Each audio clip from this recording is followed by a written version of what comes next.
नमस्कार मित्रांनो, पुन्हा एकदा तुमचं स्वागत आहे इन्फो मराठी 24 या यूट्यूब चॅनलवर.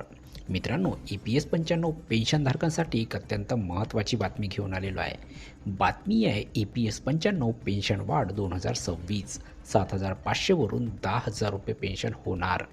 मित्रांनो, नेमकं काय आहे या बातमीमध्ये आपण नक्की बघूया. पण त्याआधी जर तुम्ही आपल्या चॅनलवर नवीन असाल तर चॅनलला सबस्क्राईब करून बाजूला दिलेल्या बेल आयकॉनला नक्की क्लिक करा. व्हिडिओ जर कामाचा आणि महत्त्वाचा वाटला तर व्हिडिओला लाईक करून आपल्या मित्रपरिवारासोबत नक्की शेअर करा.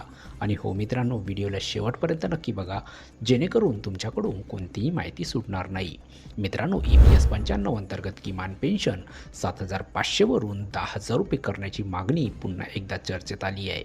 लाखो पेन्शनधारकांसाठी हा केवळ आकडा नाही, तर सन्मानाने जगण्याचा प्रश्न आहे. मित्रांनो, 2004 नंतर केंद्र सरकारने जुनी पेन्शन योजना म्हणजे OPS बंद करून नॅशनल पेन्शन सिस्टम म्हणजे NPS लागू केली. OPSमध्ये शेवटच्या पगाराच्या 50% रक्कम हमखास पेन्शन मिळत होती, तर NPSमध्ये उत्पन्न बाजारावर अवलंबून असते. यामुळेच OPS पुनर्स्थापनेची मागणी वाढली आहे. मित्रांनो, महाराष्ट्रात बॉम्बे हायकोर्टच्या औरंगाबाद खंडपीठाने 1 नोव्हेंबर 2005 पूर्वी नियुक्त काही शिक्षकांना जुन्या पेन्शनचा लाभ देण्याबाबत दिलासा दिला आहे. जुनाटकातही OPS पुनर्स्थापनेबाबत राजकीय हालचाल सुरू आहे.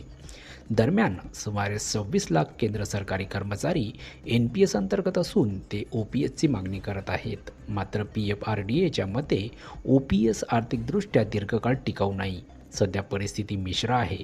न्यायालयीन निर्णय, राजकीय संकेत आणि आर्थिक इशारे.